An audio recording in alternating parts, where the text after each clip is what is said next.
Existen diferentes procesos de tratamiento de aguas residuales que pueden ser implementados según las características del efluente que se quiera tratar. Hay procesos avanzados en los cuales generan un costo energético mayor, por ende un costo de operación muy alto. También se debe contar con unas estructuras mucho más grandes. Estos procesos incluyen la oxidación avanzada, la cual se implementa para la remoción de compuestos biodegradables orgánicos por medio de 3 procesos distintos. Entre ellos están la ultravioleta, el ozono y el peróxido de hidrógeno.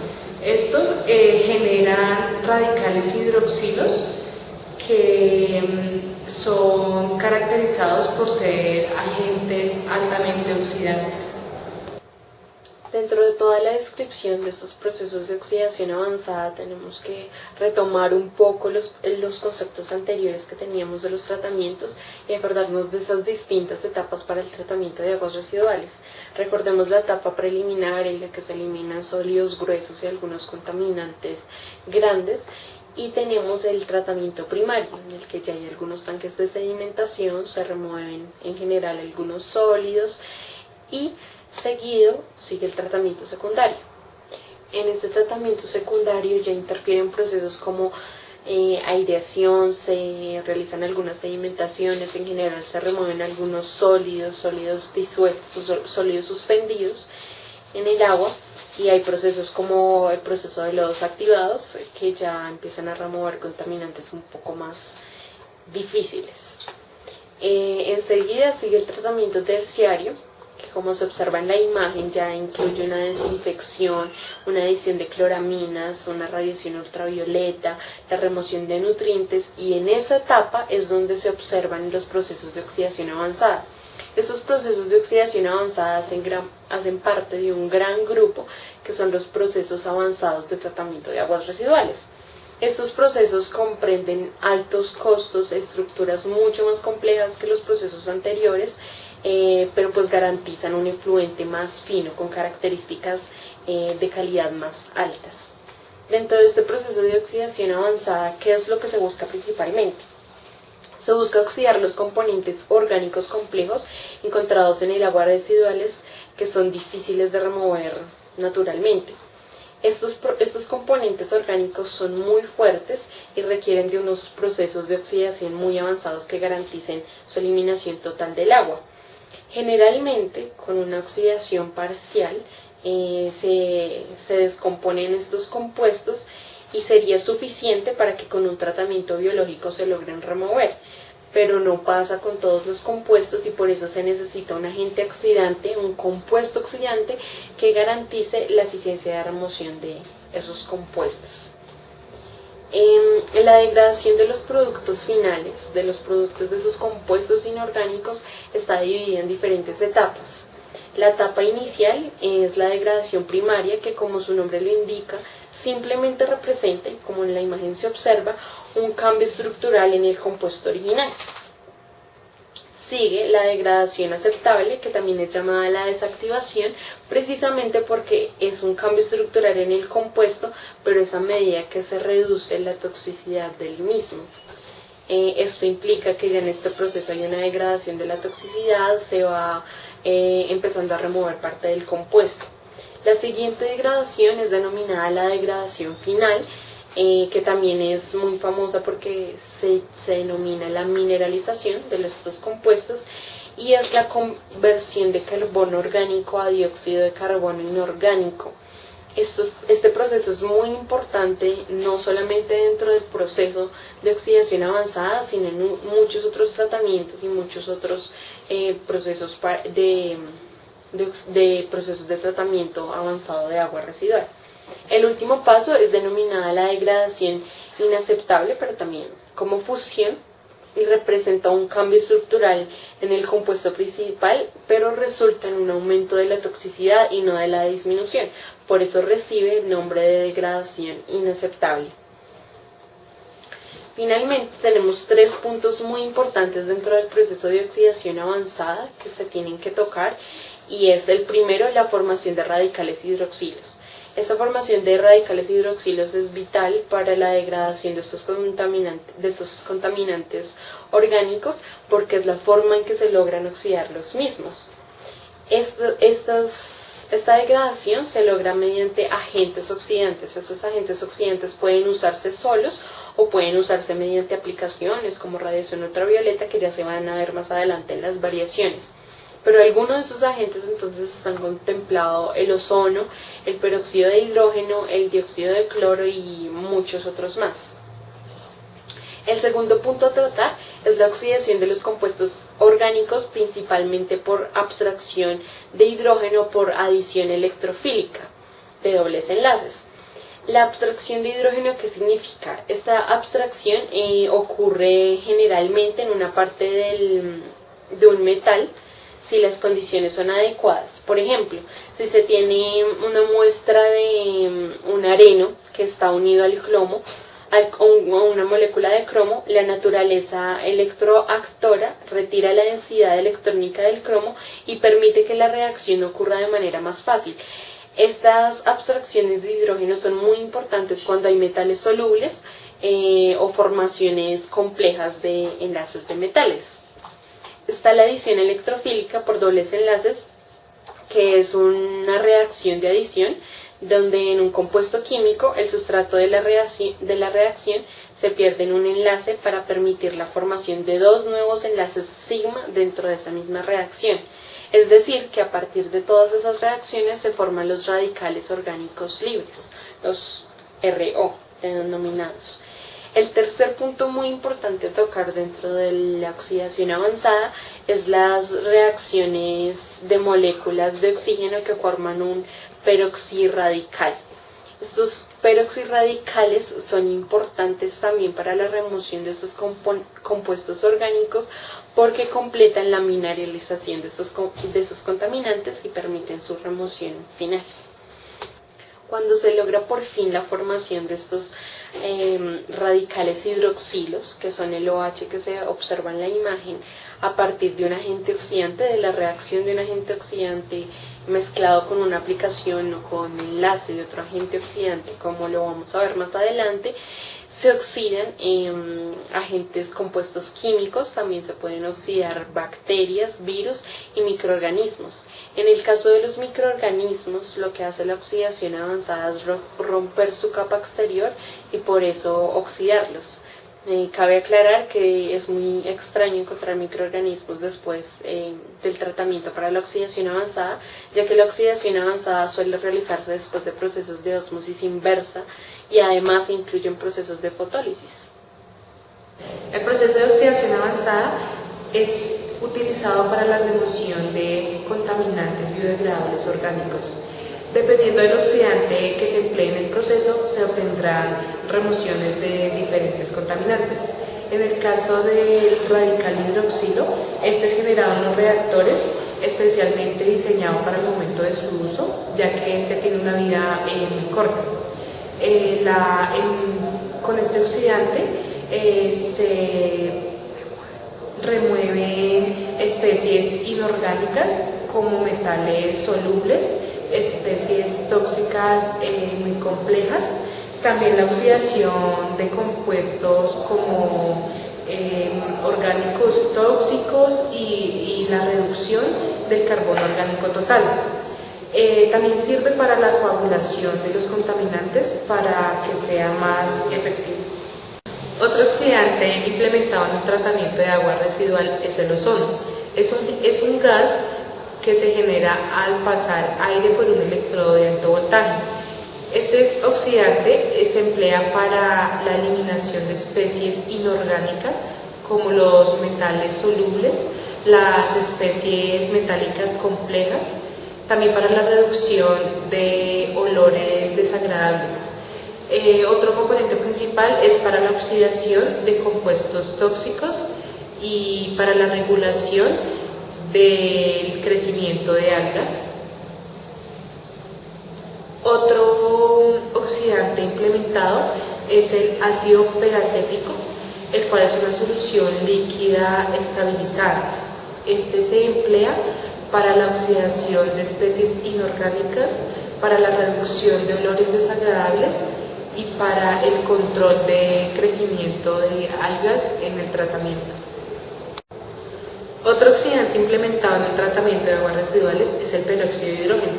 Este es una solución líquida que es mezclada con el agua que quiere ser tratada. Este es esencial para la eliminación de especies inorgánicas como metales solubles, especies metálicas complejas y para la eliminación de olores. Este oxidante es el más utilizado en el tratamiento de aguas, ya que presenta altas eficiencias de remoción de contaminantes biodegradables orgánicos. Otro oxidante son las cloraminas. Estas se forman a partir de la adición de amoníaco y de sulfato de amonio. Estas son implementadas para la oxidación de especies inorgánicas y para la reducción de olores, también para la estabilización y el control del crecimiento de algas en el proceso. El dióxido de cloro es otro oxidante implementado en el proceso de oxidación avanzada. Este es un gas que se produce a partir del hipoclorito de sodio y al igual que el permanganato oxidan especies inorgánicas solubles como metales pesados y reducen olores. Basados en numerosos estudios, las eficiencias de las variaciones de los procesos de oxidación avanzadas son mejores con agentes oxidantes mezclados con aplicaciones que por sí solos, es decir, con estructuras como la radiación ultravioleta o con relaciones entre agentes oxidantes entre sí. Estos procesos suelen aplicarse después de la ósmosis inversa debido al costo del ozono, del peróxido de hidrógeno y de otros agentes oxidantes. Vamos a hablar de 3 de ellos que son los más importantes debido a sus eficiencias de remoción y porque son los más comunes en el mercado. El primero de ellos es el ozono mezclado con la radiación ultravioleta. Este proceso es muy común en el mercado debido a sus altas eficiencias de remoción de contaminantes. Este proceso se basa en las reacciones de la fotólisis del ozono por medio de la radiación ultravioleta.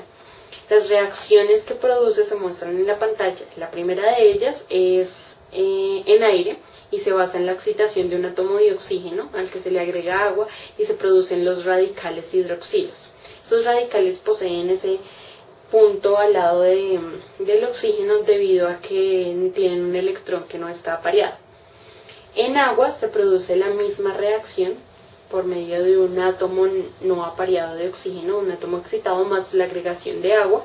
Se producen los radicales hidroxilos, pero también se produce una molécula de peróxido de hidrógeno. Si esta molécula se hace reaccionar posteriormente con una molécula de O3 u ozono, se pueden producir más radicales hidroxilos y se puede generar la remoción de muchos más contaminantes. Estas estructuras que se ven en pantalla son las clásicas para este proceso, ya que son las más comunes en el mercado. ¿En qué constan? Constan de un afluente, un reactor en el que se le agrega el gas de ozono, se agregan difusores de burbuja fina para aumentar el área de contacto de ozono con el agua y para excitar los átomos de oxígeno. Posteriormente están las lámparas de radiación ultravioleta y el efluente tratado, que ya sale de acuerdo a las características con los que se planteen las anteriores estructuras. En este reactor está el gas de ozono que pretende la destrucción térmica de estos compuestos inorgánicos y de estos compuestos orgánicos. Otro proceso muy importante dentro de las variaciones de la oxidación avanzada es el de ozono con peróxido de hidrógeno. Este proceso es para compuestos que no absorben los rayos ultravioleta, es decir, que no sirven para el proceso anterior, que era con ozono y radiación ultravioleta.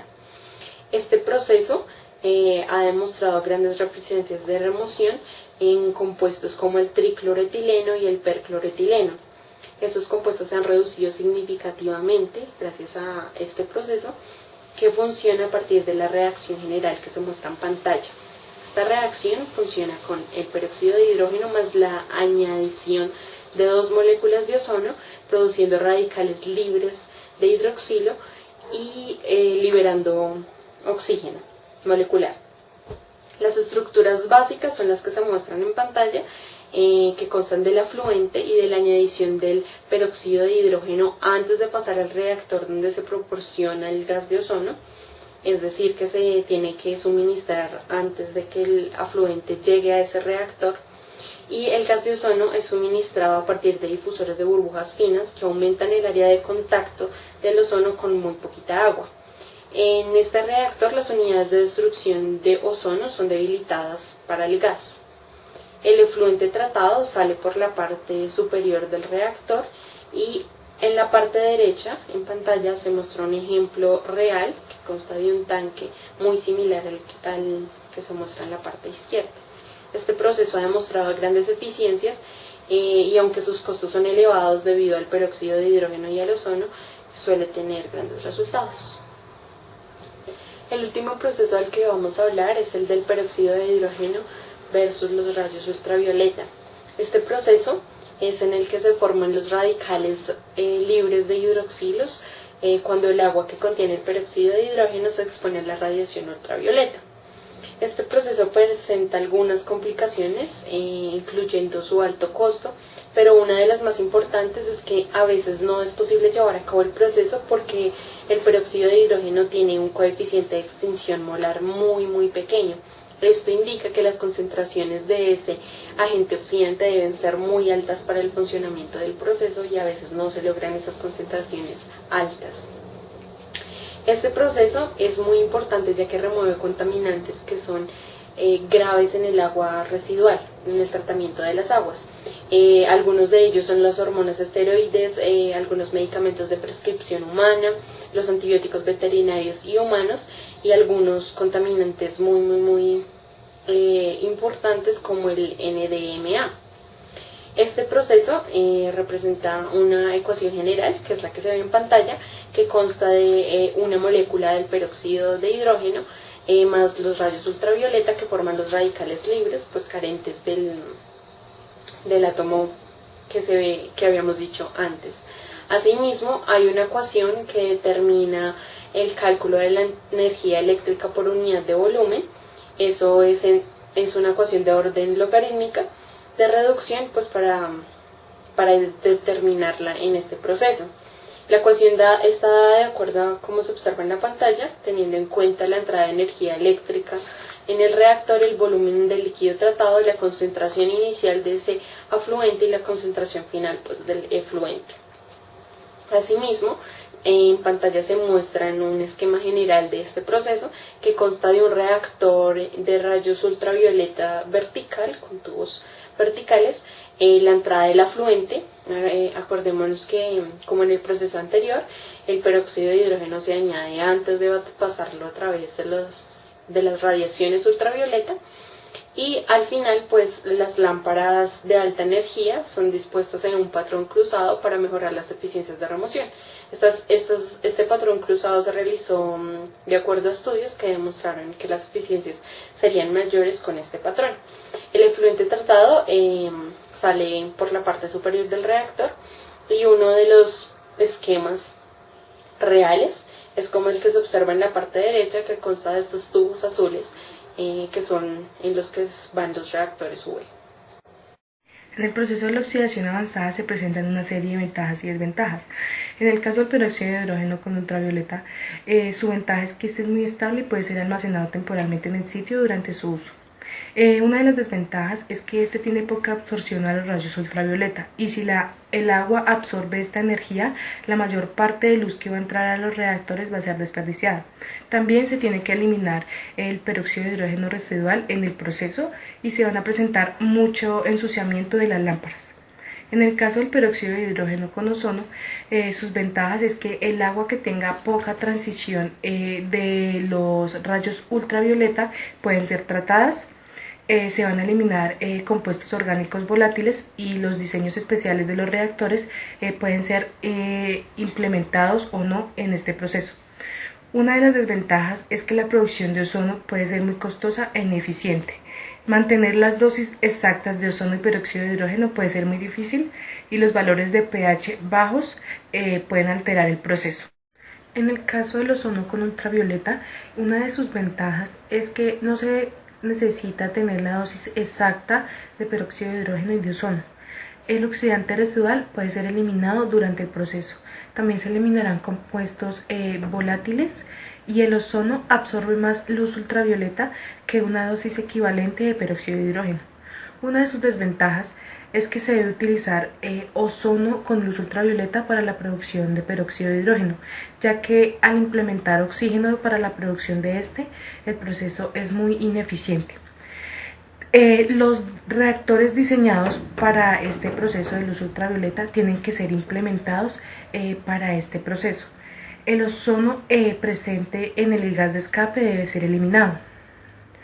En el proceso de ozono con ultravioleta y peróxido de hidrógeno, una de sus ventajas es que los procesos comerciales que utilizan esta tecnología están disponibles.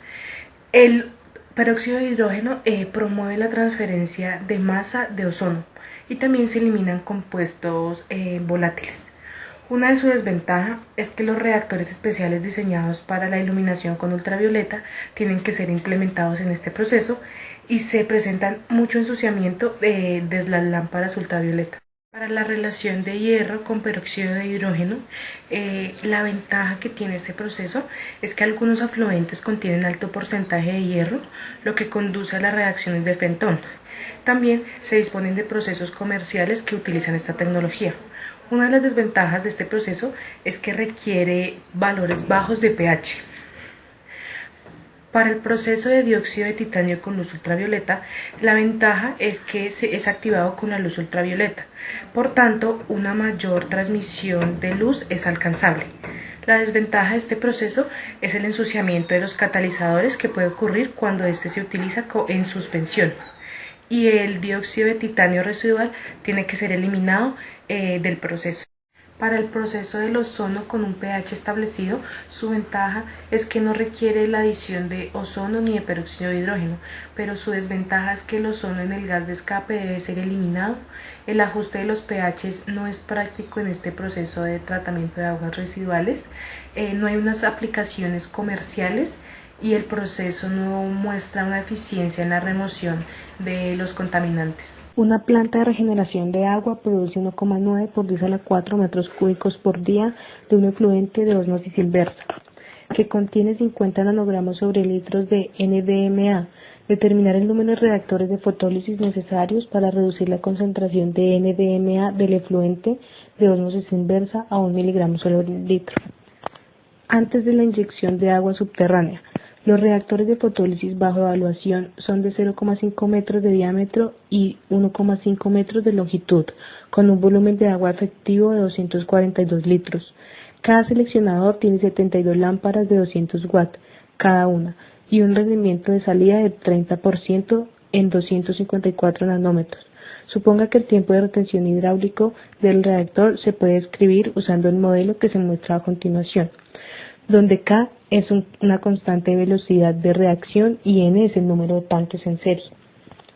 El agua de ósmosis inversa tiene una absorbitividad medida a una longitud de onda de 254 nanómetros, de K' igual a 0,02 centímetros a la menos 1. Calcular el consumo diario de energía para el proceso de fotólisis. A continuación se muestran los datos conocidos del ejercicio.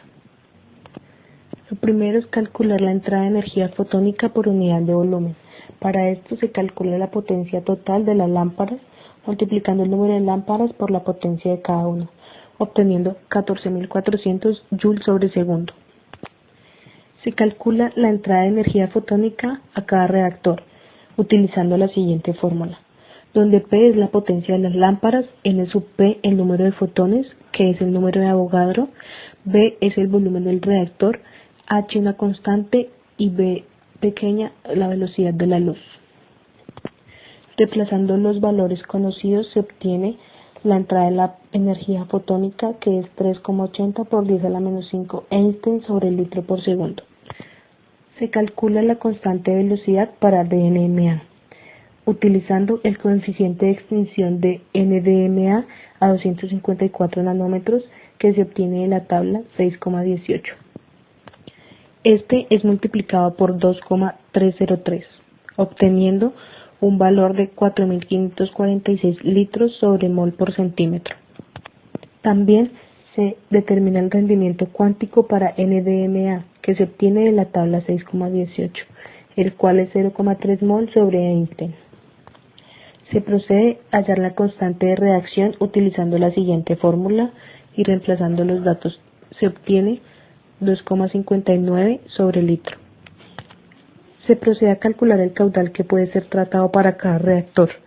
Para esto es necesario hallar el tiempo de retención hidráulico de cada reactor utilizando la siguiente fórmula, donde N es el número de reactores, C sub NDMA es la relación del contenido del efluente y K es una constante de reacción.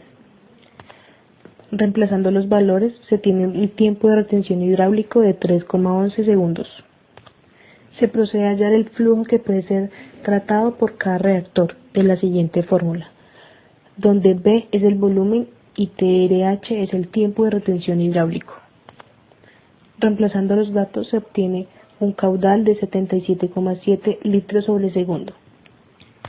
Para determinar el número de reactores necesarios para tratar el flujo completo, se convierte el caudal de ósmosis inversa a litros sobre segundo. Y este se divide por el flujo que puede ser procesado por cada reactor. Y se obtiene un número de reactores necesarios de 3.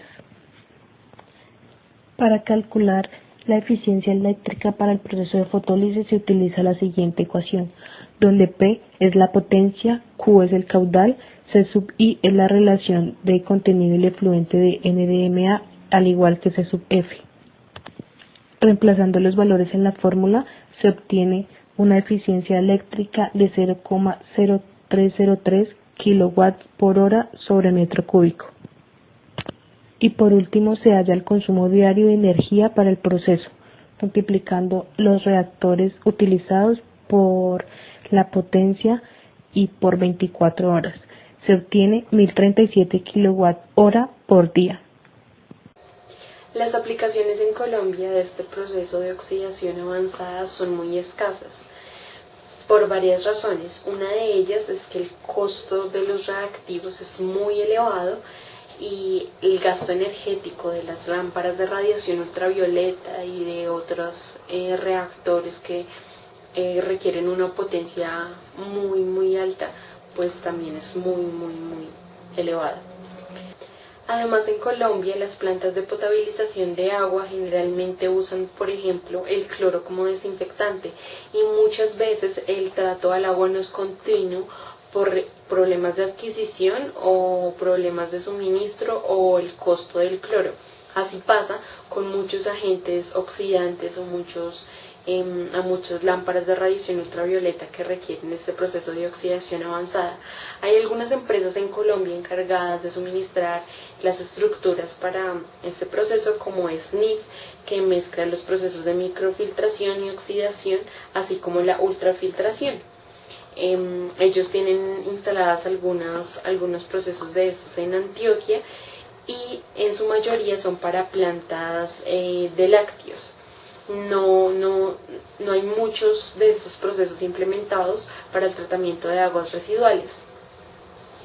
Otra empresa encargada de la distribución de estos mecanismos es la empresa Archem, que posee grandes estructuras muy complejas, pero que también generalmente las tienen instaladas o en Pacífico Rubiales, en las partes de las costas, o en empresas también de lácteos, no en empresas tanto de tratamientos de aguas residuales.